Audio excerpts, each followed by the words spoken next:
people think Family Feud is a game show about surveys and prizes and families competing for money they will spend on vacations and home renovations and the ordinary luxuries of ordinary life. What happened on that stage on a Wednesday afternoon in November was about a soldier trying to bury the man who saved his life, and a host who stood up from behind his podium, walked across a stage on national television, and refused to let a scoreboard determine whether a fallen Marine would be laid to rest with the dignity he had earned.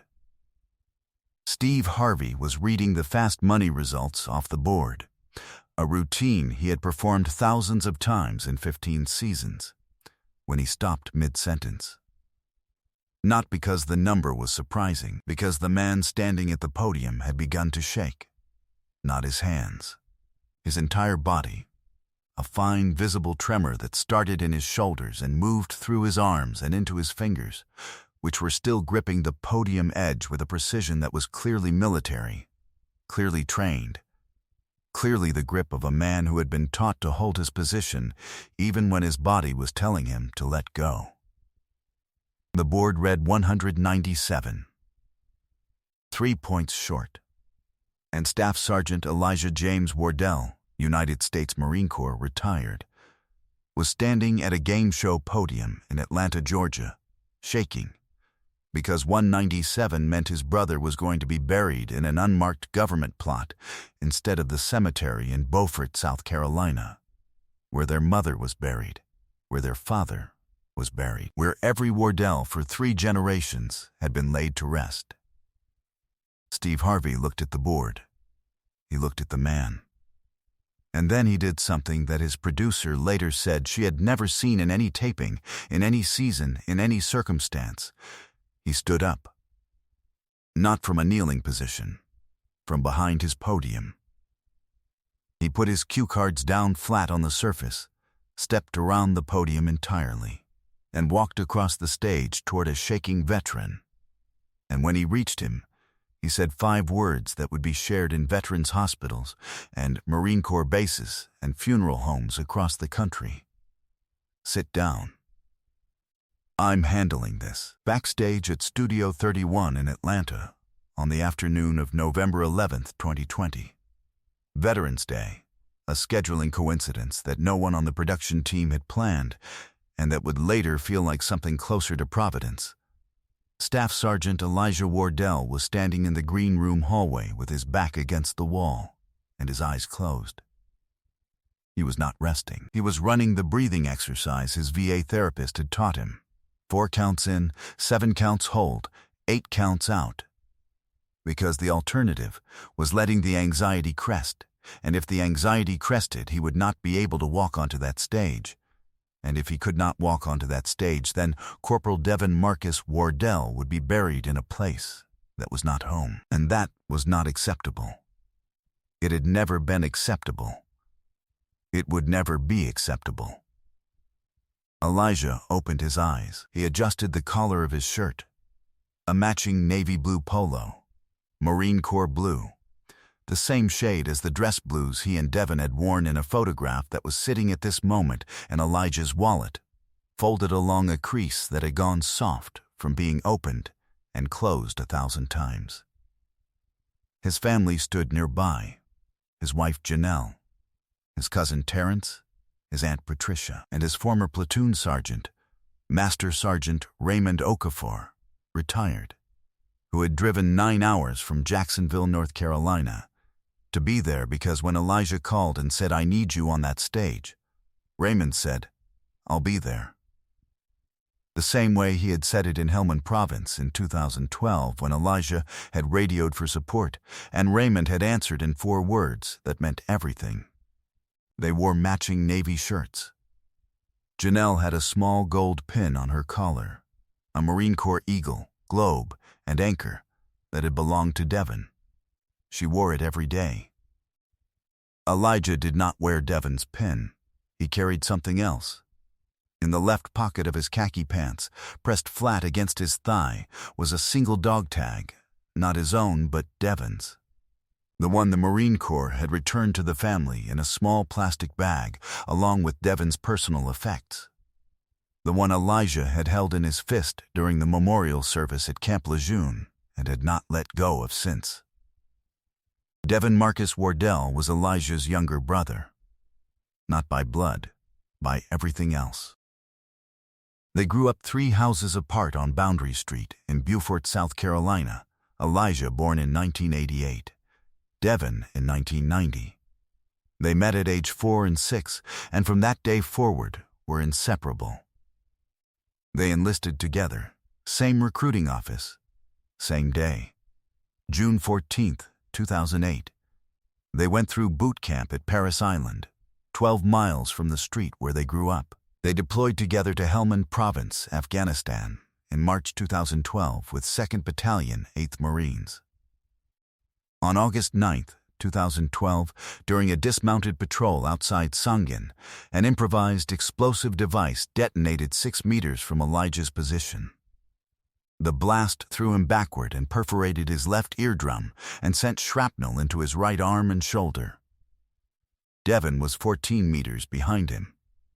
Devin ran forward, not away, forward, toward the blast site, toward his brother, and he reached Elijah in 11 seconds, and he applied the tourniquet to Elijah's arm, and he called for the medevac, and he held Elijah's head off the ground for the 9 minutes it took the helicopter to arrive. Elijah survived. He was evacuated to Landstuhl, then to Bethesda, then home. Devin stayed in country. He completed the deployment. He was awarded the Navy and Marine Corps Commendation Medal. He came home in October 2012 to a welcome at the Jacksonville airport, where Elijah was waiting with a sign that said "My brother" in letters so big Devin could read them from the jetway. They both separated from the Marine Corps in 2014. They both came home to Beaufort. They both got jobs, Elijah as an electrician, Devin as a welder at a shipyard in Port Royal. They lived 4 miles apart. They saw each other every week, every single week for 6 years. On January 3rd, 2020, Devin was driving home from the shipyard at 6:15 p.m. on Highway 21 when a tractor trailer crossed the center line. The collision was head-on. Devin was pronounced dead at Beaufort Memorial Hospital at 6:47 p.m. He was 29 years old. He was not married. He had no children. His emergency contact was Elijah James Wardell. Elijah got the call at 6:52 p.m. He was sitting on his back porch with Janelle, drinking sweet tea and watching their dog chase a tennis ball across the yard. His phone rang. It was the hospital. The voice on the phone used the phrase, "We're sorry to inform you," and Elijah's hand tightened on the glass of sweet tea until the glass cracked and the tea ran down his wrist and mixed with the blood from the cut, and he did not notice either one. Janelle took the phone from him. She finished the conversation. She drove him to the hospital. He did not speak for the entire drive. He did not speak at the hospital. He did not speak until they showed him Devin's body, and then the only word he said was Devin's name. Once, the way a person says a word that has suddenly become the heaviest object in the language. The funeral was the wall. Devin had no life insurance. He was 29, single, healthy, the kind of person who does not think about life insurance because the future feels infinite. The Marine Corps provided a burial allowance of $2,000 for non-service-connected deaths. The VA offered an additional $796 for a headstone. The funeral home in Beaufort, the same one that had handled the Wardell family's services for 30 years, estimated the total cost at $13,400 for a service that would place Devin next to his mother in the family section of Beaufort National Cemetery. Elijah had $3,200 in savings. Janelle contributed $1,800 from their joint account. The family raised another $2,600 through a church collection at Greater Fellowship Baptist, where Devin had been baptized at age 11. The total, $7,600. The gap, $5,800. The funeral home held Devin's remains. They were compassionate. They did not pressure, did not threaten, but the financial reality was simple. Without the remaining balance, the service could not proceed as planned. The alternative was a VA-funded burial in a national cemetery section where the plots were assigned, not chosen, functional, dignified, but not next to his mother, not next to his father, not in Beaufort, not home. Elijah could not accept that. The man who had run 14 meters toward an eyed blast to save Elijah's life was not going to be buried in a place he had never been, by people who did not know his name. Elijah started working overtime. Every hour the electrical company offered. He picked up weekend side jobs, wiring sheds, installing ceiling fans, running cable for home offices. He worked 6 days a week. He stopped sleeping. The PTSD that had been manageable for 6 years, controlled with therapy and medication and the steady routine of civilian life, came roaring back. The nightmares returned. The hypervigilance returned. The sound of a car backfiring on Boundary Street sent him to the floor of his kitchen one Tuesday morning. And Janelle found him there, on the linoleum, with his hands over his ears and Devon's dog tag pressed against his palm so hard it left an impression in his skin. She knelt beside him and put her hand on his back and said nothing, because she had learned that words, in that moment, were noise, and noise was the enemy. Elijah told Janelle he was handling it. He told Terrence the money situation was under control. He told Patricia that the funeral arrangements were being finalized. Every statement was a lie told with military precision. Controlled, deliberate, delivered with the same steady voice he had used to report enemy contact over a radio in Helmand Province. He applied to Family Feud in August 2020. The application asked for his reason. He typed, "My brother saved my life in Afghanistan. He died in a car accident. I need $5,800 to bury him next to our mother." The fast money round. Elijah at the podium, his family behind the partition. Steve read the questions. Elijah answered with the clipped efficiency of a man who had been rehearsing survey answers in his truck during lunch breaks for 2 months. The timer expired. The board lit up. The numbers climbed, 24, then 53, then 97, then 146, then 178. One answer left. Steve looked at the board. "We need 22 more points," he said. The final answer flipped. 19. The board read 197. The studio fell completely silent. Elijah began to shake. Not a dramatic collapse, not a fall. A tremor, the kind that begins in the central nervous system and radiates outward. The body's response to a stress load that has finally exceeded its capacity. His hands were still on the podium. His feet were still planted. His posture was still military. Shoulders back. Spine straight, chin level. But his body was vibrating with the effort of holding that posture, while everything inside it was coming apart. Steve Harvey saw it. He saw the tremor in the hands, the locked jaw, the eyes that were fixed on the number 197 with an intensity that had nothing to do with a game. Steve stopped mid-sentence. The words he had been forming, the standard consolation, died in his throat. He stood up from behind his podium. He put his cue cards down. He stepped around the podium and walked across the stage. The audience went still. 300 people watching a host abandon his position and walk toward a man who was shaking at a game show podium. Steve reached Elijah. He put both hands on the veteran's shoulders and said, "Sit down. I'm handling this." Elijah looked at Steve.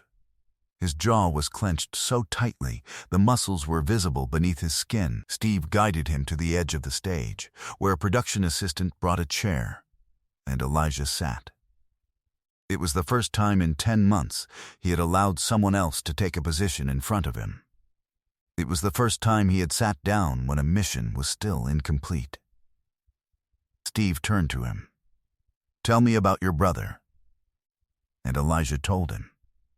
He told him about Devon, about Boundary Street, and Paris Island, and Helmand Province. About the Ide, and the 14 meters, and the 11 seconds, and the tourniquet. About the highway, and the tractor trailer, and the 6:47 p.m. About the $5,800 and the cemetery plot, and the mother and the father, and the 30 years of Wardells buried in the same ground. His voice was steady, parade ground steady. The voice of a man who has been trained to deliver reports under fire. But his hands, resting on his knees, were shaking, and Devon's dog tag was visible between his fingers, glinting under the stage lights. The studio fell completely silent for the second time. A camera operator on the right side of the stage was pressing both hands against her face. Even the crew had stopped. Hardened television professionals were looking at the floor. Steve Harvey turned to the camera. His eyes were red. "I want to talk to everyone watching at home right now," he said. "This man is a United States Marine. He served in Afghanistan. He was wounded by an Ide. And the man who ran toward that blast, who saved his life, was his brother. His brother Devon." Steve's voice cracked. "Devon died in a car accident 10 months ago, and Elijah has been working 7 days a week trying to earn enough money to bury him next to their mother. Because the United States Marine Corps burial allowance for a non-service connected death is $2,000. He paused. $2,000. For a man who ran toward a bomb. The audience was motionless, not a sound. But Steve wasn't done. "Family Feud is awarding the Wardell family the full $20,000 prize tonight," he said. The audience erupted. Elijah was sitting in the chair. His head was down. Janelle had come through the partition and was kneeling beside him with both hands on his arm. But Steve wasn't done. He held up his hand. "I am personally covering every remaining dollar of Devon Wardell's funeral," he said. "And I am establishing a fund for military families who cannot afford to bury their brothers, their sisters, their sons, and their daughters in the place they belong." The room went still. 300 people stopped breathing. Raymond Okafor, Master Sergeant Raymond Okafor, the man who had answered "I'll be there" in Helmand Province, and again 9 hours ago from Jacksonville, crossed from behind the partition. He walked to Elijah. He did not speak. He stood at attention beside the chair. A retired Marine standing at attention beside a seated Marine on a game show stage. The gesture was so specific, so military, so precisely calibrated to say what words could not, that the audience understood it without translation. The Anderson family, the opposing team, crossed the stage. Michael Anderson reached Raymond first and shook his hand. His wife Sandra was holding Patricia. Their son DeAndre, who was 21 and had recently enlisted in the Army, stood beside Terrence and placed his hand over his heart. Steve Harvey walked off stage. He stood in the wings with his handkerchief pressed to his face. His shoulders were shaking. A floor director with 11 years on the show said it was the first time every person in the studio, stage, seats, wings, and booth, was standing. The studio fell completely silent one final time, and in that silence, Elijah reached into his pocket and pulled out Devon's dog tag and held it up, not to the camera, not to the audience, but to the empty air above him, and said one word: home.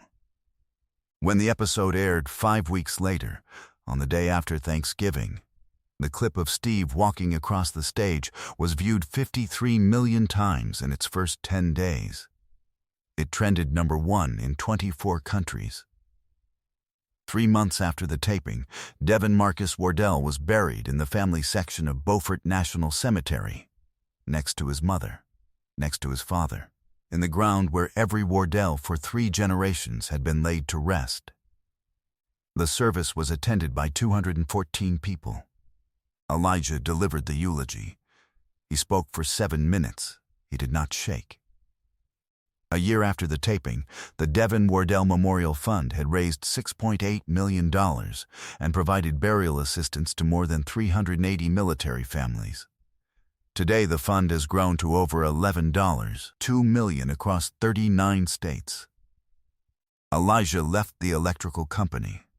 He now runs the fund full-time from a small office in Beaufort, 4 miles from the house with the blue shutters where Devin grew up. Janelle still wears Devin's pin. Elijah still carries the dog tag. In a 2023 interview with Jake Tapper, Steve Harvey was asked about walking across the stage that day.